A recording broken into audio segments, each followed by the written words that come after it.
canción. Levantemos juntos nuestra voz. Tu tiempo empieza, es tu tierra nueva, tierra nueva. Señor Jesús, yo sé que tú estás en este lugar. Yo sé que tú me quieres hablar y me vas a hablar.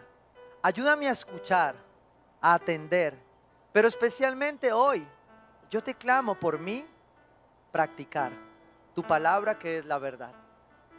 Usa a mi pastor, calla su boca y abre la tuya, Espíritu Santo, y que hoy tú ministres nuestras vidas conforme a tu propósito en Cristo, en el nombre de Jesús. Amén y amén. Efesios 5, versículo 15. Lo que lea conmigo ahí esto. Dice: así que tengan cuidado de su manera de vivir. No vivan como necios, sino como sabios, aprovechando al máximo cada momento oportuno, porque los días son malos. Por tanto, no sean insensatos, sino entiendan cuál es la voluntad del Señor. Padre amado y eterno, yo te doy gracias por tu palabra. Hoy te pido, amado Rey, que tú, que eres el dueño de todas las cosas, tome el control de lo que vas a hablar. Que tu Espíritu Santo interceda en este lugar por nosotros para recibir. Guarda, Dios de los cielos, Señor, los alrededores de nuestra iglesia. Cuídanos, guarda a los niños, Padre precioso, y permítenos hoy recibir tu palabra con un corazón dispuesto. Llévate toda distracción y permítenos verte a ti, en el nombre de Jesús. Amén y amén. Bueno, estamos terminando una serie. Ya vamos entrando al final. Dentro de 8 días creo la acabamos. Que se llama Decisiones. Porque en nuestra iglesia en Tierra Nueva dijimos que el 2022 era un año de construir en unidad. Pero para poder construir en unidad necesitamos tomar algunas decisiones. Y nos hemos hecho 3 preguntas hasta ahora. Hicimos una introducción acerca de estas decisiones. Pero nos hemos hecho 3 preguntas para resumir. Si usted ya quiere más, tiene que ir a escuchar las prédicas en nuestras plataformas. Pero la pregunta número 1 se trataba de la pregunta de la integridad, ¿sí? Y tiene que ver con preguntarnos si estamos siendo sinceros con nosotros mismos. ¿Cuándo? Cuando tomamos decisiones. Estoy siendo sincero conmigo mismo. Y allí tomamos la primera decisión por la integridad. Y es que no vamos a mentirnos este año al respecto de esta pregunta. Si me estoy mintiendo a mí mismo, opto por la integridad y no me engaño a mí mismo, aun cuando la verdad me haga sentir mal conmigo mismo. La segunda pregunta tenía que ver con la pregunta del legado, con la pregunta de ¿qué historia quiero relatar con mis decisiones? Porque todos, absolutamente todos, desde que nos levantamos y cada que caminamos, tomamos decisiones. ¿Qué historia van a relatar esas decisiones en tu vida? Tomamos una decisión que fue decidir por el legado y decidir que queríamos construir historias de las cuales estemos orgullosos de relatar, pero especialmente que sean historias dignas de ser contadas delante de Dios. Amén. La pregunta número 3 tenía que ver con la pregunta de la conciencia, con esta pregunta de la tensión que a veces sentimos, y es si hay alguna tensión que amerite o merezca mi atención, si hay algo que a través del Espíritu Santo, con lo que Dios me ha dado, Dios me está llamando a atender para tomar mejores decisiones. ¿Listo? Y ahora vamos a llegar a esta cuarta pregunta, que todavía no te voy a decir cuál es, pero está a través de lo que el apóstol Pablo nos quiere decir aquí en la carta a los Efesios. Y como siempre me gusta pararme en el contexto de quién está hablando, cómo está hablando, a qué está hablando. Y aquí el apóstol Pablo le está hablando a la iglesia de Éfeso, ¿sí? Y me llama mucho lo que en el contexto histórico se representa de esta fecha. Yo se lo voy a leer y te voy a contar qué estaba viviendo esta iglesia. Si se te parece, es posible. Dice que esta iglesia estaba viviendo presiones sociales, presiones políticas, presiones religiosas, presiones en la mente, en su intelecto. Y yo me hacía esta pregunta y por eso me encanta leer la Biblia en contexto, porque cuando tú ves el contexto ves que hay muchas cosas que no han cambiado. Te estoy hablando de 1950, 60 años atrás, pasaba exactamente lo mismo. Y el apóstol Pablo aquí hace una exhortación a este pueblo. Si usted se devuelve el capítulo 4, 5, está haciendo varios llamados. El primer llamado que hace al pueblo de Éfeso es a vivir en unidad, porque le estaba predicando. De hecho, en uno de sus viajes él entra a una sinagoga a predicarle a los judíos que estaban en Éfeso, ¿sí? Pero en este llamado de esta carta le está predicando a los dos, a judíos y a gentiles, a todos por igual. Y eso es muy importante a la hora de entender las palabras de Pablo. También estaba haciendo un llamado a este pueblo a ser luz. Diga conmigo, soy luz. Somos luz. Porque como hijos de Dios estamos llamados a ser luz. Y a este pueblo Dios lo llamaba, a través de Pablo, a través de esta carta, lo exhortaba a ser luz, a la unidad, a ser luz. Pero después entonces llega a esta exhortación, donde empieza a decirles: tengan cuidado de su manera de vivir. No vivan como necios. Usted va a sacar hoy preguntas de este sermón. Estoy viviendo como necio. ¿Hay algún área de mi vida en que sea necio? Yo voy a tratar de darle unas herramientas para que usted lo valide y se pregunte sobre ello. Pero dice: aprovechando al máximo cada momento oportuno, porque los días son malos. Uno podría terminar de ahí, irse para recoger los días, irnos para la casa y pensar en esto toda la semana y ya, ¿cierto? Pero es aquí las preguntas, el hacernos buenas preguntas, lo que nos lleva a tomar mejores decisiones. Hemos ido aprendiendo en esta serie. Y aquí una de las conclusiones que sacaba es que definitivamente hay cosas que no cambian y que no van a cambiar, porque atañen a la naturaleza humana. No sé si usted escuchó, novelerió o leyó una noticia muy horrible que ha pasado en nuestro país por estas semanas, ¿sí? De una tragedia familiar donde un hombre comete un asesinato de una manera inexplicable, ¿sí? Y uno podría pensar, y uno dice: ¡qué terrible! Esto está más mal cada vez. Y yo quiero decirte a la luz de la palabra de Dios, no está más mal, se va a poner peor, pero ha estado mal siempre desde que el hombre se alejó de Dios. Porque las presiones que vivía el pueblo de Éfeso eran las mismas que usted y yo estamos viviendo 1950, 60 años después. Y entonces, ¿por qué no cambia esto? Porque mientras sigamos queriendo vivir como necios y no como sabios, entonces no va a cambiar, porque hace parte de la naturaleza del ser humano ser malo. Y es por eso que hoy tenemos que pedirle a Dios sabiduría para poder vivir y decidir como personas sensatas.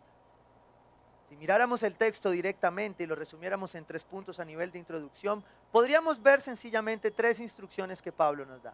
La primera: no vivan como necios, sino como sabios. Y ahí yo le voy a dejar esta parte a usted de introducción para que usted se haga las preguntas de la necedad, ¿sí? ¿Estoy viviendo como necio o estoy viviendo como sabio? Lo dejaré ahí para que el Espíritu Santo vaya hablando en el camino. El segundo punto, si tomamos esa referencia textual, diría: aprovechando al máximo cada tiempo oportuno. ¿Todos conocen qué es esto? ¿Sí? Este relojito era lo que usaban antes para controlar el tiempo. Es un reloj de arena. Y esto tiene una particularidad. Y es que después de que llega abajo, no puede subir. Usted lo puede voltear, pero el que bajó, ya pasó. Y el tiempo es así. Hay momentos donde usted ya no puede hacer nada con el tiempo. Y para ser honesto, todos en algún momento nos hemos sentado a ver el tiempo y hemos dicho: yo hubiera hecho esto, ¿sí? Como diría un amigo mío, dice: si mi abuelita tuviera llantas, era un camión. ¿Sí? Eso es inexplicable, son dichos muy profundos. O sea, si yo hubiera, algunos como los que hablamos hace 8 días, los borrachos. Uno llega, siempre el Señor lo sana, lo transforma, y uno dice: yo con esa plata que me bebía había recorrido el mundo. Y uno siempre termina arrepintiéndose de cosas que hizo. Y en Cristo está bien arrepentirnos para un nuevo cambio y una nueva vida. Y bueno, vivimos creyendo lo que dice la palabra, de que para los que amamos a Dios todas las cosas ayudan para bien.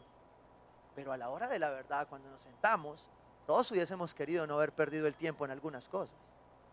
Se lo voy a poner en 3 áreas bien importantes. Una, en la profesional. Todos hemos cometido errores. En el área laboral, hemos tomado decisiones que hubiésemos querido mejor no tomar. Yo para qué esperé tanto para renunciar a ese trabajo, si igual me iban a echar. Y uno dice, me ha podido hacer algo. Hay otra que es el área relacional. Yo por qué me demoré tanto para cortar con esa relación, si eso definitivamente no era de Dios. Yo creía que era bueno, pero salió más calavera que todos. Y uno se arrepiente de eso. Y en el área financiera, ni hablar. Hemos hablado bastante en esa serie de eso. Cuántas compras, cuántas decisiones financieras hoy traen arrepentimiento a nuestra vida, y uno dice, si no hubiese metido ahí, no habría, ya me habría casado. Y todos nos arrepentimos, y aquí el apóstol Pablo está exhortando algo muy claro: aprovechando al máximo cada momento oportuno, porque el tiempo, mire, se acabó, y el que está abajo no se devuelve. El pastor, ese es el mismo, voltelo. No funciona igual. Va pasando, va pasando. ¿Sí? Usted no puede controlar las manecillas del reloj. Usted las puede manipular, pero no va a tener un resultado positivo. ¿Sí? Y termina ahí en esta parte a nivel de introducción diciendo, ¿por qué? Porque vivir como sabios, porque aprovechar el tiempo, porque los días son malos. Yo te voy a decir algo: fueron malos, son malos y serán más malos hasta que Cristo venga. Pero yo tengo unas buenas nuevas para vivir las que vienen. Y por eso los tiempos que serán más malos para todos, para nosotros no serán tan malos. Y aquí yo tengo que dar un testimonio general. Mire, yo hablo con muchas personas de la iglesia, líderes, pastores. Hemos pasado 2 años duros. Hemos perdido seres que amamos, seres queridos. Pero los que estamos aquí podemos dar fe que así como Él viste los lirios, nos ha vestido a nosotros. Y que aunque los tiempos son malos y más malos, Él ha estado allí. ¿Hay alguien que me pueda decir que no? No. ¿Saben por qué? Porque el que usted haya podido venir hasta acá le hace entender que aún en tiempos malos usted tiene un Dios que ha proveído para lo bueno y que no se ha cansado con usted, que lo sigue esperando. Pero este propósito de que los días son malos tiene una situación muy complicada para esta generación, y es la generación de la posverdad, una verdad que siempre es relativa, una generación que vive definiendo la verdad cada que puede. Entonces, esa generación de esa posverdad, para administrar estos tiempos malos, para aprovechar el tiempo, no sabe poner límites. No sabe cuándo decir sí y cuándo decir no, porque siempre hay otra verdad que va a buscar. Es lo que yo he llamado la generación Google, ¿cierto? Es la generación que todo lo que le dicen lo consulta en Google. ¿Sí? Y fuera de eso no revisa las fuentes, ¿cierto? Y el algoritmo le dice y le manda, ¿no? Son de esos que cuando le llega la promoción en Instagram dice, vio, el Señor me está mostrando que me compro zapatos. Tengo una prédica ahí pendiente que se llama El cuarto enemigo. Una generación que no sabe enfrentar los tiempos malos, y porque decide como necia, no como sensata, es una generación que la va a pasar difícil. Pero nosotros estamos aquí para aprender a hacerlo, pero para aprender a tomar decisiones sensatas, que tiene que ver con la cuarta pregunta, ¿sí? La cuarta pregunta tiene que ver con la madurez. Dígale al que tiene al lado, vinimos a madurar. Así que aproveche y dígale, madure. Porque Dios quiere que su iglesia madure. Pero para poder madurar tenemos que hacer a la hora de decidir una pregunta importante. ¿Estoy siendo sensato con esto que voy a decidir? Pero no es fácil definir la sensatez. Y no es fácil definir la sensatez porque no le hemos puesto los límites correctos. Y yo traje un ejemplo, Alex me ayudó a construir aquí un ejemplo. Vamos a ver si le sale bien. Esto dice Alex que es una balanza. Bueno, créanle. Bueno, esta generación, y yo quiero decirle, si usted vino por primera vez y tal vez no me entiende algo de esto, usted me escribe después y yo le explico más. Pero le voy a hablar a la iglesia, a aquellos que ya saben qué es la gracia y saben qué es la ley. Una generación sensata aprende a definir qué es esto. a muchos de nosotros en Cristo nos enseñaron a vivir la gracia y la ley como esto, como una balanza. No, es que la ley y la gracia son una balanza. Entonces, un poquito de, ¿qué dice aquí? Gracias. Un poquito de gracia. Y entonces la balanza. Ay, no, se me está pasando el límite, ¿no? Porque empezamos a vivir en la gracia y empezamos a tener suposiciones y a preguntarnos cosas que sabemos que no son así, pero las suponemos. Por ejemplo, si no es incorrecto, entonces es correcto. Se lo voy a poner en un ejemplo fácil. Pues si el cigarrillo es legal, ¿por qué no puedo fumarlo si es legal? Y ahí sí, como diría el apóstol Pablo, hagan lo que les dé la... no, eso no se puede escribir. Todo les está permitido, pero no todo es para su bien. Gracia. Pero la gracia sin límites, el mismo apóstol Pablo dice, no abusen de ella, no usen la gracia para hacer lo que va en contra de la voluntad de Dios. Esta generación posverdad, entonces intenta vivir en equilibrio. No, entonces la gracia no, entonces se pasa para acá. Y no, mucha gracia, pongámosle ley. Y entonces se vuelve una generación religiosa. Por eso es que usted ve personas que salen heridas de una congregación y se vuelven maestros de la ley. ¡Wow! Todo lo que no sabían, ahora lo saben. Y aparte de eso, no lo saben para mejorar ellos, sino para criticarte a ti. Porque tú eres el que no sabe. O sea, yo estaba perdido, conocí la verdad para enseñarte a ti y no a mí. Eso es lo que hace el desequilibrio en la ley. Pero entonces nosotros dimos, no, pastor, claro, ya le entendí, es que usted quiere que nosotros vivamos una vida en equilibrio. Y hay muchos cristianos que creen que la sensatez es vivir una vida echándole un lado a la gracia y un lado a la ley. Cuando perdemos la perspectiva de lo que la palabra dice, de lo sensato, y resulta que teniendo el regalo de la gracia y el regalo de la ley, nos volvemos equilibristas. Entonces, ¿cómo vivimos? Cansados, porque se imagina uno toda la vida en una cuerda así, y todo el mundo, los vientos fuertes, y usted, no, lo sostendrán, y usted no sabe ya cuál echarle. Entonces usted se cansa de vivir buscando el equilibrio. Jesús murió en una cruz, en el pleno centro, no moviéndose para un lado y para el otro. Jesús murió en el centro firme. ¿Saben por qué? Porque Él no vino a abolir la ley. Él vino a usarla para darle cumplimiento y para podernos enseñar a entender que usted y yo no somos equilibristas, pero que la correcta ley nos deja caminar a la perfecta y multiforme gracia de Dios. Pero esta generación no sabe poner límites porque o se va para un lado o se va para el otro. O se vuelve legalista, maestro de la ley, o se vuelve un desordenado que usa la gracia para excusar su pecado. Y Dios no nos dio eso. La exhortación del apóstol Pablo es a poner un límite para definir con sensatez, para decidir con sensatez a dónde voy.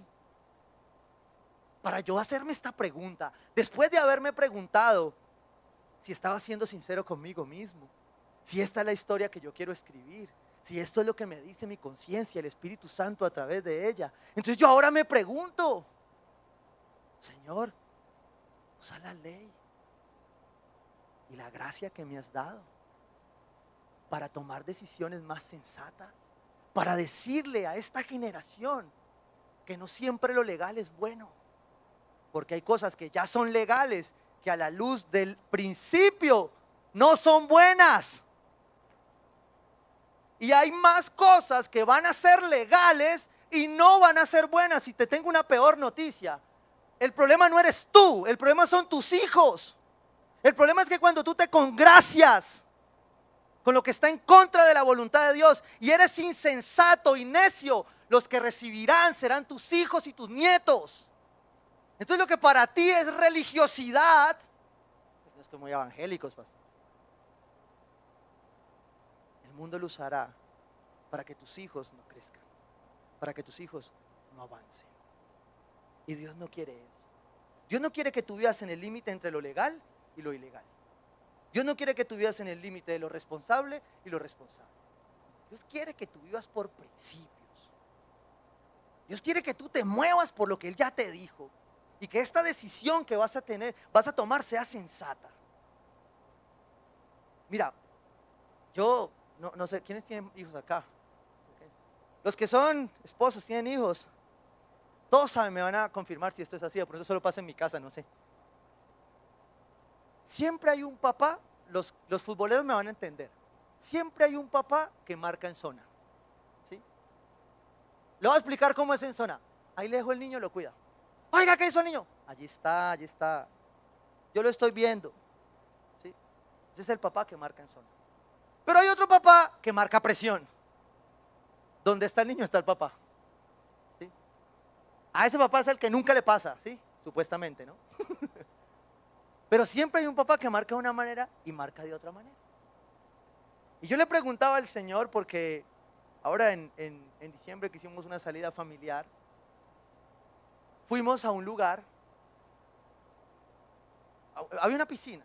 Todos los que han visto las piscinas hoy en unidades residenciales, en centros, todo esto, las piscinas están como cercadas, tienen límites, ¿sí? Tienen límites. Y yo ese día que el Señor me puso a reflexionar sobre eso, oré por el que se inventó eso.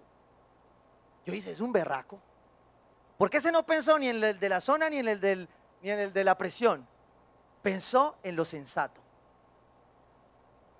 Y nos solucionó un problema. ¿Por qué? Porque ese límite cuida a nuestros hijos. Pero hay algunos cristianos que quieren vivir sin ese límite.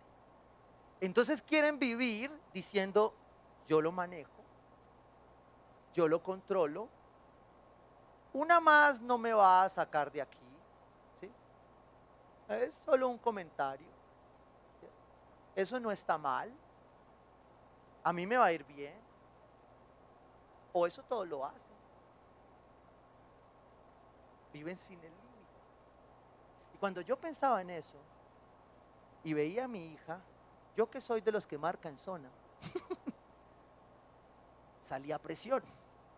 Porque cuando tú tienes un hijo, tú no lo pones en riesgo. Y entonces, ¿tú qué haces? Tú vigilas que el límite esté bien puesto para poder estar tranquilo. Pero muchos de nosotros no sabemos poner ese límite, o porque nos volvemos muy legalistas, o porque queremos vivir con un exceso de gracia. Cuando Dios nos ha dado el orden perfecto para usarla. Dice la palabra que Jesús dice, yo no he venido a anular la ley, sino a darle cumplimiento. Pero a su vez se pone en la cruz para por gracia salvar a los insensatos, a los que no lo entendían. Y entonces allí viene esta pregunta: ¿qué es lo más sensato que yo debo de hacer? Entendiendo el principio de los límites, entendiendo que Dios a mí me da prudencia, ¿sí? Debe de haber más de uno ahí conectado diciendo, claro, pastor, yo lo entiendo, pero estoy aquí en mi casa, tranquilo. Y yo le digo, claro, mi oración hoy es que el Espíritu Santo te revele que lo que estás haciendo sea prudencia y no miedo. Porque aquel que aprende a vivir entre la ley y la gracia sabe de quién depende. Pero aquel que no lo ha entendido está metido detrás de una pantalla lleno de pánico y de miedo. Y ahí sí viene mi proverbio más preferido de esta temporada. Quieren ir al cielo, pero no se quieren morir. No funciona. Lo que yo te estoy predicando aquí es eternidad. Y si tú tienes, como dice el apóstol Pablo, el entendimiento, Salomón lo dice en Eclesiastés, y si tú tienes el entendimiento de los tiempos, tú tienes que saber cuándo moverte y cuándo no moverte. Pero no puedes seguir paralizado por el miedo infundido por tiempos malos que no van a cambiar. Pero la sensatez que el Espíritu Santo te da, te va a permitir saber cuándo entrar y cuándo salir. Me encanta el aviso que la gente de producción les puso nuevo a los de la entrada de allí. A los de la entrada aquí no han pagado, entonces no. Dice, ponte el tapaboca, lávate las manos. Y si tienes síntomas, fuchi, para la casa. Eso es sensatez, eso es No confundas la prudencia con el temor infundado por el enemigo. Máximo en tiempos malos, donde lo único que vas a ver en las redes sociales es lo malo. Llevo 20 días hoy ayunando y dentro de mi ayuno, aparte de la carne, estaban muchos alimentos y las redes sociales. Yo te quiero decir algo, no hay tiempo más mal invertido que ese. Tenemos que estar claros, yo soy un convencido de que hay que ir a evangelizar y que no podemos hacer como la generación pasada que cogió los televisores, los puso en una playa y los quemó. Y ahora nos preguntamos por qué todas las películas están impregnadas de brujería, de hechicería, de ideología, cuando nosotros dejamos tirada la televisión. Tenemos que ser sensatos para los tiempos y quedarnos parados entendiendo qué es lo que nos corresponde hacer, usando las redes para lo que son, no que las redes nos usen a nosotros para lo que no es.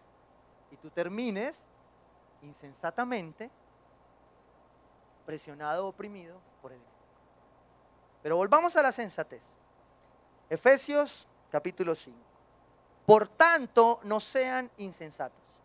Pablo exhortó acerca de la sensatez por todos lados. Tito, Timoteo, Corinto, exhortó a los ancianos, a los líderes de la iglesia, a los obispos, a los jóvenes, a la mujer, a todas las exhortó a la sensatez. Es una exhortación para el pueblo de Dios completo.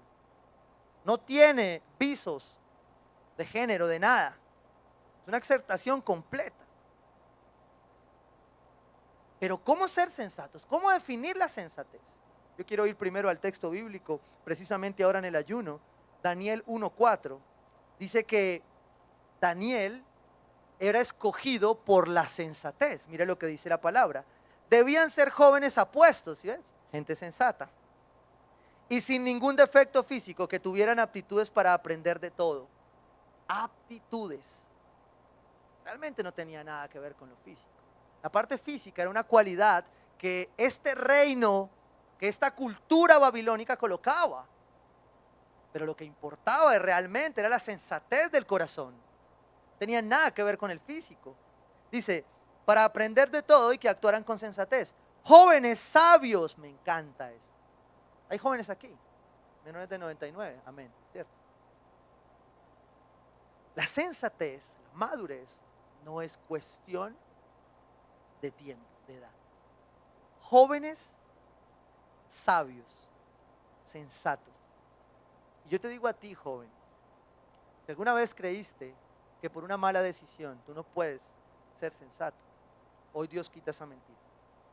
Hoy Dios te está diciendo que Él quiere jóvenes sabios, que Él quiere jóvenes sensatos. Dice, sabios y aptos para el servicio en el palacio real. Estos jóvenes actuarían con sensatez. Pero miremos cómo lo define el salmista. Salmos 14:1-3 dice, dice el necio en su corazón, no hay Dios. Y aquí comienza la cosa buena. No, yo sé que muchos dicen, ay pastor, tampoco, yo he visto gente que no es cristiana y es muy sensata. Yo te quiero decir lo que dice la palabra. No hay sensatez sin Dios. Es imposible ser sensato sin Dios. Puedes tener mucho conocimiento, mucha cultura, pero la sensatez viene del cielo. Eso es lo que dice la palabra de Dios acá. El salmista dice, dice el necio en su corazón, no hay Dios. O eres necio o eres sabio. Están corrompidos, sus obras son detestables. No hay uno solo que haga lo bueno, ni uno solo. Escúcheme bien. Acabamos de hacer un ayuno y yo le daba gracias a Dios porque a partir de mañana me voy a exponer a otra vez a lo mismo, a muchas cosas. Y me voy a encontrar con un mundo podrido, donde, como dice la palabra, no hay uno solo bueno. Ni uno, yo te lo quiero decir hoy, no hay uno solo, pastor, pero tiene cara como de decente. Ni uno solo bueno, dice la palabra. No es un hombre quien va a traer orden a una nación. Es Dios. Nos toca escoger, sí, pero entendiendo que no hay uno solo bueno. Versículo 2. Desde el cielo el Señor contempla a los mortales. Me encanta esto en introducción a una próxima serie que estamos haciendo. desde el cielo. Usted sale ahora y mira al cielo, mira arriba. El Señor me está viendo y yo soy sensato, no. Pero aquel que no puede mirar al cielo y reconocer a este Dios, no puede ser sensato. Y sus decisiones van a seguir siendo insensatas. Dice, desde el cielo el Señor contempla a los mortales para ver si hay alguien que sea sensato y busque a Dios. ¿Dónde comienza la sensatez? Cuando usted busca a Dios. Pastor, yo quiero ser más sensato en mi vida, ser más maduro. Busque a Dios. Usted está viniendo a esta iglesia porque es sensato. Usted se levantó, venció temores, miedos, salió de sus cobijas y dijo, hoy voy a la iglesia. Porque es sensato. Puede no entender muchas cosas, pero usted está buscando a Dios. El que se conecta también firmemente y no está cocinando, también. Los otros no. ¿Por qué? Porque el principio de la sensatez es entender que Dios me está mirando porque yo lo estoy buscando. Eso dice el salmista. Mira lo que dice acá. Pero todos se han descarriado, a una se han corrompido. No hay nadie que haga lo bueno, no hay uno solo. Wow. Hay otra versión de la Biblia, no quise empezar con esa para no sacar a todo el mundo tan rápido. Dice, no sean insensatos. Y la otra versión dice, no sean tontos. Wow. Es que la insensatez es compleja. Y esto me lleva ahí mismo al texto a entender que si nosotros no somos cautelosos, sensatos, de manera intencional, las consecuencias de nuestras decisiones van a seguir siendo las mismas. Si nosotros no nos preguntamos con intención, buscando a Dios, si estamos siendo sensatos, no va a haber otro resultado.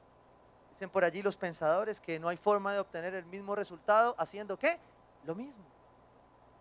No hay forma de tomar decisiones sensatas si sigo siendo necio e insensato. Solo buscando a Dios puedo hacerlo. Y ahí dice el apóstol Pablo seguido, si no, entiendan cuál es la voluntad del Señor. ¿Para qué se necesita la sensatez? Se necesita la sensatez para decidir mejor haciendo la voluntad de Dios.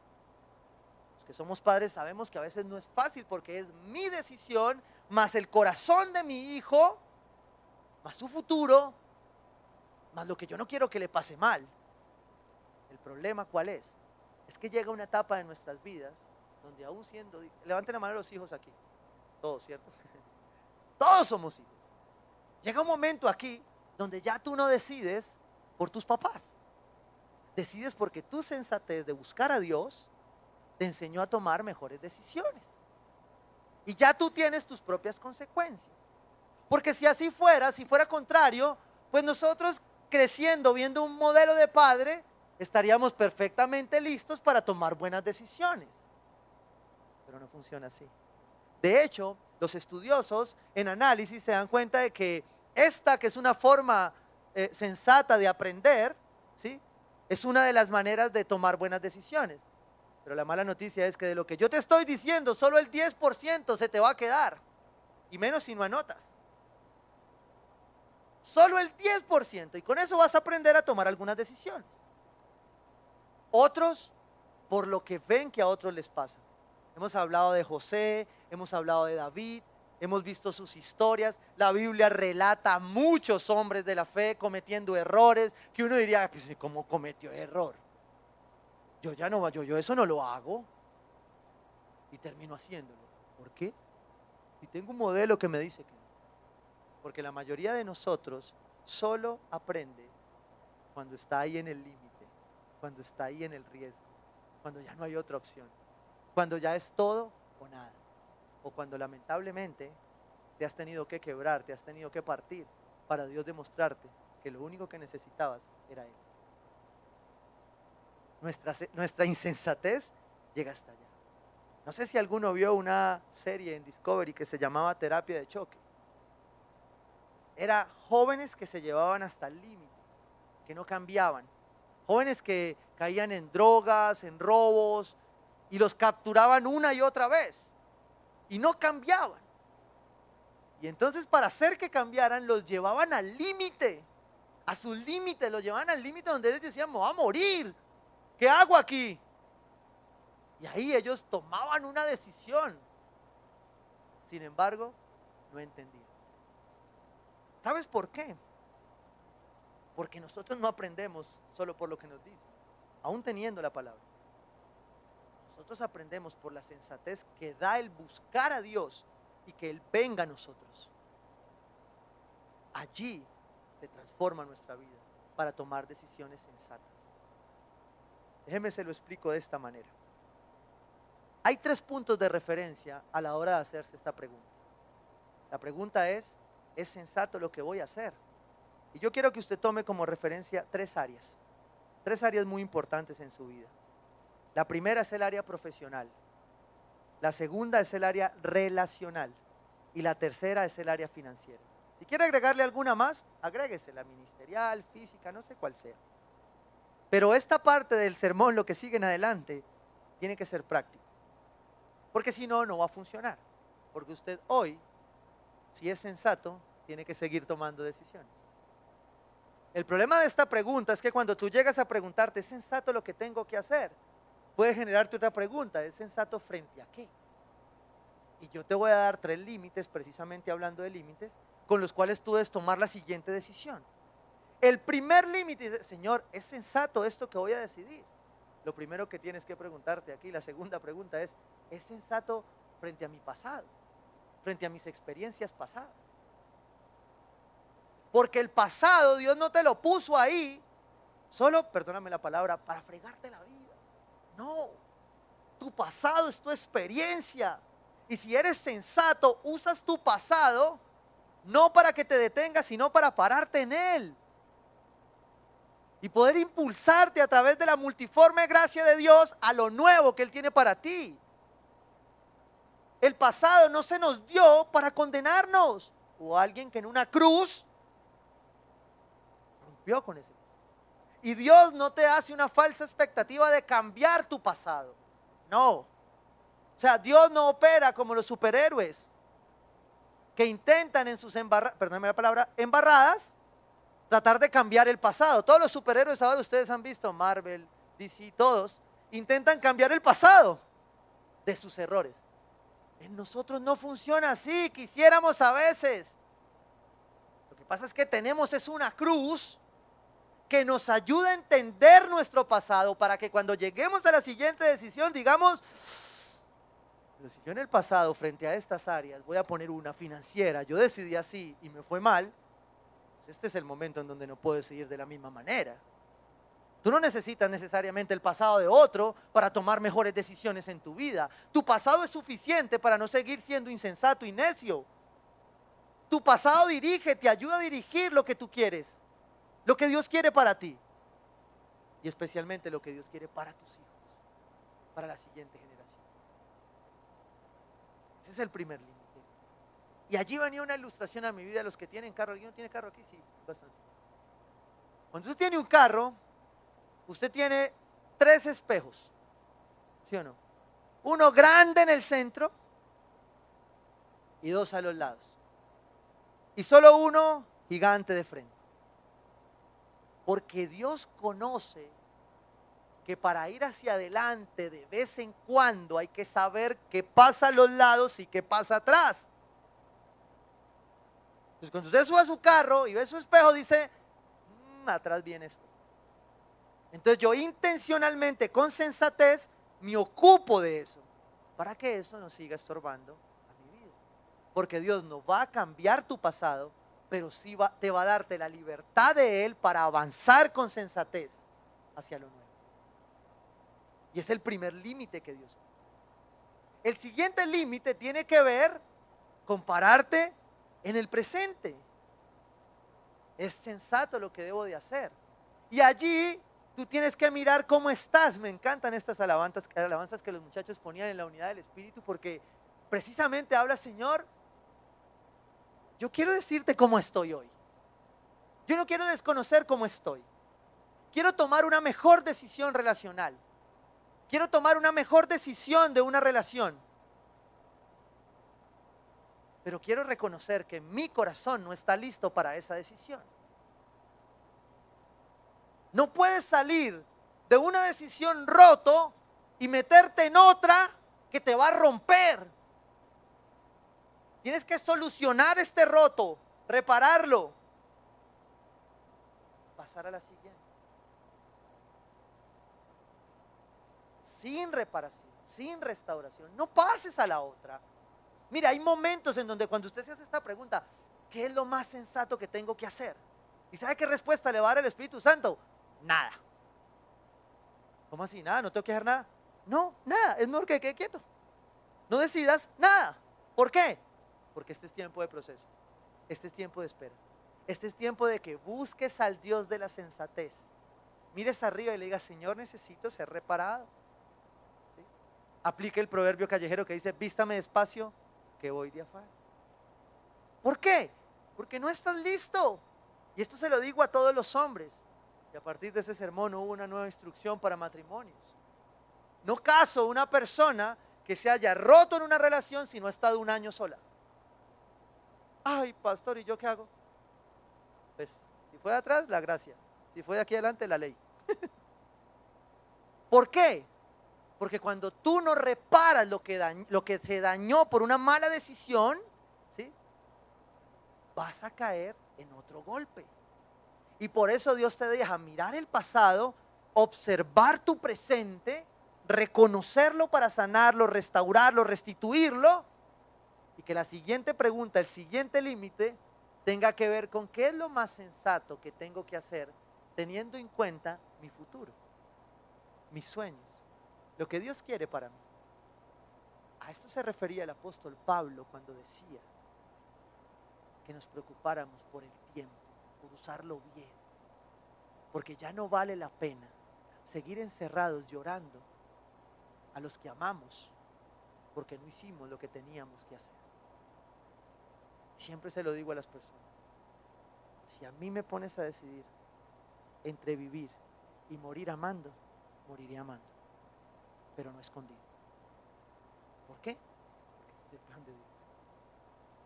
Y Dios te permite, cuando te haces esta pregunta de la sensatez, venir y mirar tu pasado, arreglarlo. En la iglesia hay varias herramientas y si no te alcanzan, ve y busca una, hay miles, ¿sí? Hay otras para el presente, también hay herramientas para trabajar el presente y tomar soluciones y decisiones acá. Pero también hay otras que te ayudan a mirar el propósito. Hicimos una serie completa de orden y propósito, de ver cómo mis decisiones sensatas hoy me llevan a que mis esperanzas y sueños futuros no se rompan más. No rompan el principio. Cuando usted se aprende a mirar en el presente, usted dice, no, yo estoy así, me quiero reparar. Entonces usted ya se pasa. Y ya no es que usted sea miedoso para decidir, sino que usted sabe que hay un momento donde es mejor no hacer nada y no romper su corazón. Porque usted ya sabe qué le pasó. Entonces usted la decisión que va a tomar es sensata porque usted dice, despacito, no tengo ningún afán, porque Dios me ha mostrado cómo es. Dios no es un Dios malo que va por ahí pateando sueños. No. Dios quiere que tú establezcas límites claros y que a la hora de la sensatez tú puedas responderte para entender su voluntad. Pero ¿sabes cuál es uno de los problemas? Que yo te puedo inspirar a ti a correr. Yo te puedo inspirar hasta levantarte a venir a la iglesia. Y tú hasta me haces caso. ¿Sí? A ser intencional para hacer un curso de sanidad interior. Yo te puedo inspirar para eso. ¿Sí? Y de pronto logro que te muevas. Pero ¿sabes qué no puedo inspirarte yo? Que tú entiendas. No lo puedo inspirar yo. ¿Sabes quién es el único que lo va a hacer? El Espíritu Santo. Mira, yo te puedo dar 10 institutos bíblicos, maestría, divinidades, posgrado, PhD, no, todos. Pero ni eso es suficiente para que tú entiendas. Porque conocemos muchas personas con todos esos títulos que son insensatas. Y Dios no quiere que tú te muevas allí. Dios no quiere que tú te muevas diciendo, no, yo como no estoy haciendo nada malo, eso es legal. Dios no quiere que tú te muevas diciendo, ay, pero la gente hace eso todo el tiempo, ¿cuál es el problema? O al final yo no estoy lastimando a nadie. O no, yo me encargo de eso, yo lo puedo manejar. Tú no manejas nada. Dice la palabra, el salmista dice en el Salmo 127, que si el Señor no edifica la casa, en vano, estás perdiendo el tiempo si no es Él el que edifica. La sensatez es un producto de buscar a Dios y ponerlo como primero. No hay forma de ser sensato con Dios. Dios no quiere que vivas en el límite de, bueno, y si peco, pues Dios me perdona. No. Ese es el límite del abuso de la gracia. Y a veces eso va a traer una consecuencia sobre tu vida, sobre tus generaciones futuras, que tú no deseas tener. Por eso hoy tienes la oportunidad de hacerte mejores preguntas para decidir con sensatez. Por eso Dios quiere que tú hoy tomes decisiones. Tomes la decisión número 4, la decisión a esta pregunta de la madurez. ¿Qué es lo más sensato que puedo hacer? Y haré eso. Pero dice la palabra de Dios ahí, vuelvo al texto principal, a Efesios 5, en el versículo 18. Conecta con lo que veníamos hablando hace 8 días. No se emborrachen con vino que lleva al desenfreno. Al contrario, sean llenos del Espíritu Santo. Tú quieres tomar decisiones sensatas. Yo quiero que tú te tomes un minuto allí, tomes notas si tienes celular, si tienes papel y lápiz, tablet, lo que sea. O si tienes una mente prodigiosa, anótalo ahí. Y pregúntale a Dios,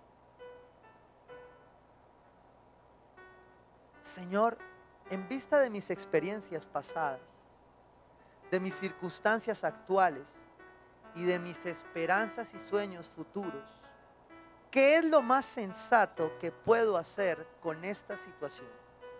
Tú la sabes mejor que yo. ¿Hay alguna situación que Dios está clamando sensatez en tu vida hoy? Y yo te quiero dar un minuto para que la reflexiones, porque no siempre se tiene la oportunidad de tomar decisiones en medio de la presencia de Dios. Hoy es día de la cena del Señor en esta iglesia. Y aquel que retó todo lo insensato, hoy quieres que hagas memoria de eso frente a tu circunstancia. Y le digas a Dios ahí, Señor, yo quiero tomar mejores decisiones. Pero hoy he entendido que sin tu Santo Espíritu va a ser imposible. Tu palabra dice que tu Espíritu precioso intercede por mí para que yo sea sensato. Yo te pido hoy, Padre precioso, tú que venciste la insensatez en una cruz, tú que un día te hiciste como yo, el más insensato, tú que tomaste la cruz para morir por nuestra insensatez, pero que un día te levantaste de entre los muertos para vencerlo, vencer a la muerte por mí, para que yo viviera en libertad, para que yo sea sensato, prudente, para que yo entienda y discierna los tiempos. Hoy te pido que me llenes de tu Espíritu precioso. Quiero invitarte a hacer una oración conmigo de limpieza, de orden. Y dile ahí, Señor Jesús, yo sé que he sido insensato, no solo en estas áreas, sino en muchas otras. Especialmente porque no he entendido que la sensatez tiene que ver más contigo que conmigo. Tiene que ver más con tu voluntad que con la mía. Hoy te pido perdón y te pido que me revistas de tu sensatez para ser más como tú. Hoy sé que me perdonas me limpias. Limpias de mi pasado, me restauras. Tomas mi presente para sanarlo y direccionarlo. Y enrutas mi futuro para lo mejor que está por venir en mi vida. Cuando tomo decisiones que me ayudan a entender tu voluntad. Hoy quiero presentarme ante ti limpio de todo mi pecado. Y sé que tú me perdonas. Me hago consciente de la importancia de hacer esto con todo temor y temblor, de hacer tu voluntad.